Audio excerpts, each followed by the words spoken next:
শুভ সকাল। ঐতিহ্যবাহী ডাক্তার খাস্তগীর সরকারি বালিকা উচ্চ বিদ্যালয়ে নবম শ্রেণীতে অধ্যয়নরত শিক্ষার্থীদের অনলাইন ক্লাসে স্বাগত জানাচ্ছি। আমি মোহাম্মদ শফিকুর রহমান, তোমাদের শিক্ষক। সুপ্রিয় শিক্ষার্থীবৃন্দ, আজকে আমরা বাংলা দ্বিতীয় পত্র বিষয়ের একটি গুরুত্বপূর্ণ টপিক নিয়ে আলোচনা করব, আর সেটি হচ্ছে ভাব সম্প্রসারণ। আজকে আমরা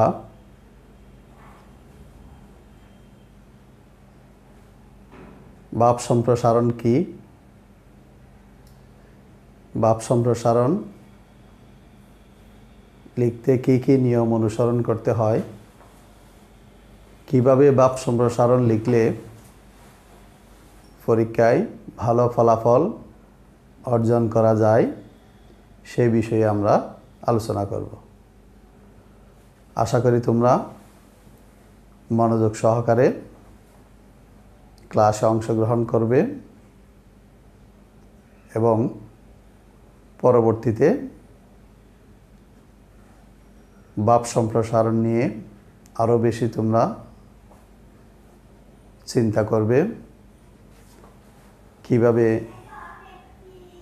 তোমাদের পরীক্ষার উত্তরপত্রে ভাব সম্প্রসারণটি লিখলে অধিকতর নাম্বার পাওয়া সম্ভব, সেটি তোমরা অনুশীলন করবে। আশা করি তোমরা আজকের ক্লাসে মনোযোগী হলে তোমরা ভাব সম্প্রসারণে দক্ষতা অর্জন করতে পারবে।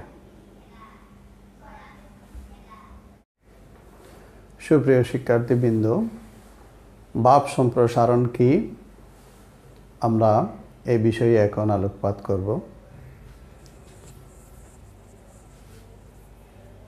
ভাব সম্প্রসারণ কথাটির অর্থ কবিতা বা গদ্যের অন্তর্নিহিত তাৎপর্যকে ব্যাখ্যা করা, বিস্তারিত করে লেখা, বিশ্লেষণ করা, ঐশ্বর্যমণ্ডিত কোনো কবিতার চরণে কিংবা গদ্যাংশের সীমিত পরিসরে বীজধর্মী কোনো বক্তব্য ব্যাপক ভাব ব্যঞ্জনা লাভ করে সেই ভাব বৃষ্টিকে উন্মোচিত করার কাজটিকে বলা হয় ভাব সম্প্রসারণ। ভাব বৃষ্টি সাধারণত রূপকধর্মী, সংকেতময় বা তাৎপর্যপূর্ণ শব্দগুচ্ছের আবরণে প্রচ্ছন্ন থাকে। নানা দিক থেকে সে ভাবটির উপর আলোক সম্পাত করে তার স্বরূপ তুলে ধরা হয় ভাব সম্প্রসারণে।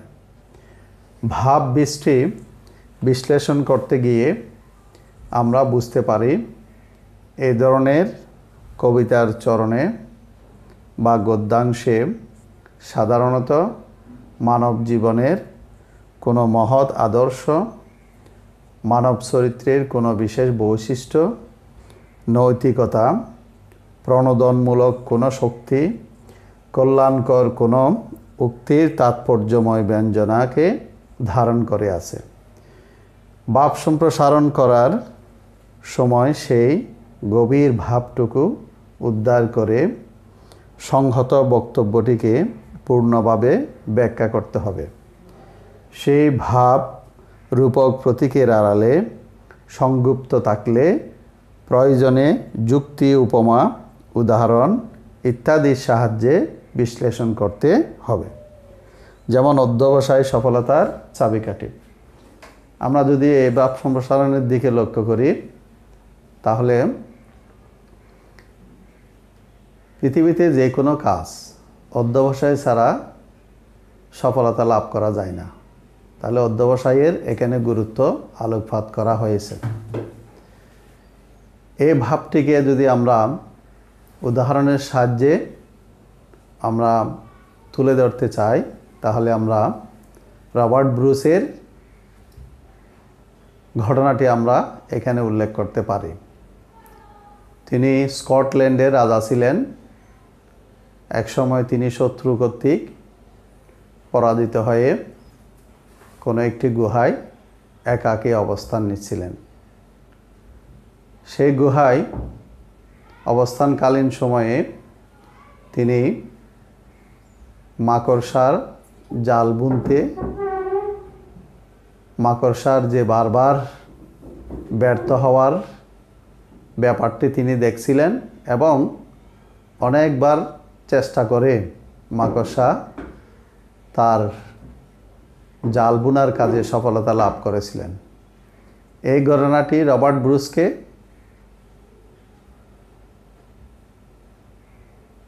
উৎসাহিত করেছিল, তার হতাশাকে কেটে ওঠার কাজে সহায়তা করেছিল, তার মধ্যে উদ্দীপনা সৃষ্টি করেছিল এবং তিনি আবার সাহস সঞ্চয় করে তার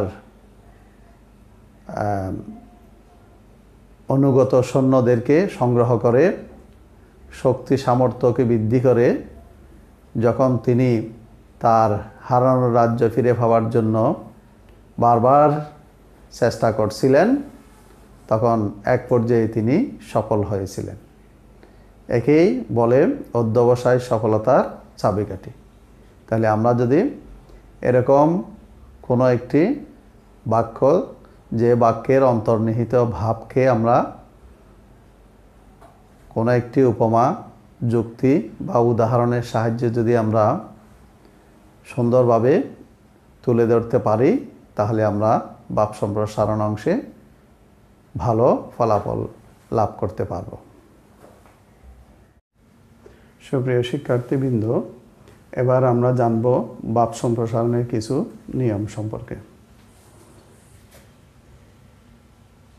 প্রদত্ত চরণ বা গদ্যাংশটি একাধিকবার মনোযোগ সহকারে পড়তে হবে।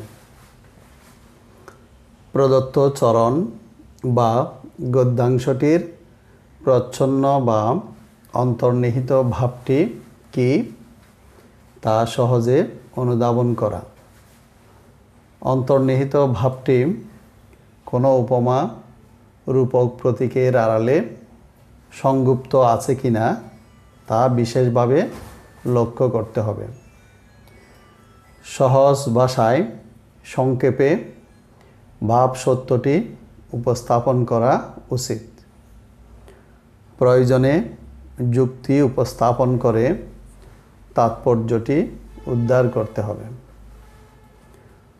মূল ভাব বীজটিকে বিশদ করার সময় দৃষ্টান্ত, প্রাসঙ্গিক তথ্য বা উদ্ধৃতি ব্যবহার করতে হবে। প্রয়োজনে ঐতিহাসিক, পৌরাণিক বা বৈজ্ঞানিক তথ্য ও উল্লেখ করা যায়। বারবার একই কথা লেখা ভাব সম্প্রসারণের ক্ষেত্রে দূষণীয়। ভাব সম্প্রসারণকে প্রধানত তিনটি অংশে বিভক্ত করা যায়। 1. ভাবের অর্থ, 2. ভাবের ব্যাখ্যা, 3. ভাবের তাৎপর্য। এই অংশগুলোকে আলাদা তিনটি অনুচ্ছেদে লেখা যায়। ভাবের ব্যাখ্যা অংশে যুক্তি, উদাহরণ, তুলনা দিতে হয়। ভাব সম্প্রসারণের বাক্যগুলো পরস্পরের সঙ্গে সম্পর্কযুক্ত হতে হয়। প্রয়োজনে সংক্ষিপ্ত উদ্ধৃতি ব্যবহার করা যেতে পারে। সুপ্রিয় শিক্ষার্থীবৃন্দ, আমরা এতক্ষণ জানলাম ভাব সম্প্রসারণের কী কী নিয়ম অনুসরণ করতে হয়। ভাব সম্প্রসারণ আমরা তিনটি অনুচ্ছেদে লিখব। প্রথমটি হচ্ছে ভাবের অর্থ, বা আমরা মূল ভাব লিখেই এটি কয়েকটি লাইনের সাহায্যে আমরা প্রকাশ করব। ভাবের ব্যাখ্যা দ্বিতীয় অনুচ্ছেদে আমরা লিখব। এই অংশটি একটু বড় হবে এবং 3টি অংশের মধ্যে ভাবের ব্যাখ্যা অংশটি হচ্ছে সবচেয়ে বড়। এই ভাবের ব্যাখ্যা অংশে আমরা ভাবটিকে সম্প্রসারণ করব, ব্যাখ্যা করব, যুক্তি দেখাবো, উপস্থাপন আমরা উদাহরণ দিব, সেখানে আমরা উপমা তুলনা দেখাবো। এই ভাবের ব্যাখ্যা অংশে আমরা বিস্তারিত এসবের মাধ্যমে ভাবটিকে আমরা ব্যাখ্যা করার চেষ্টা করব। তৃতীয় অংশে ভাবের তাৎপর্য, অর্থাৎ এই ভাবটির অন্তর্নিহিত মূল কথাটা কি, তাৎপর্যটা কি, সেটি আমরা কয়েকটি সেন্টেন্সের মাধ্যমে প্রকাশ করব। এভাবে আমরা পরীক্ষায় 3টি অংশে ভাগ করে আমরা ভাব সম্প্রসারণের উত্তর লেখার চেষ্টা করব।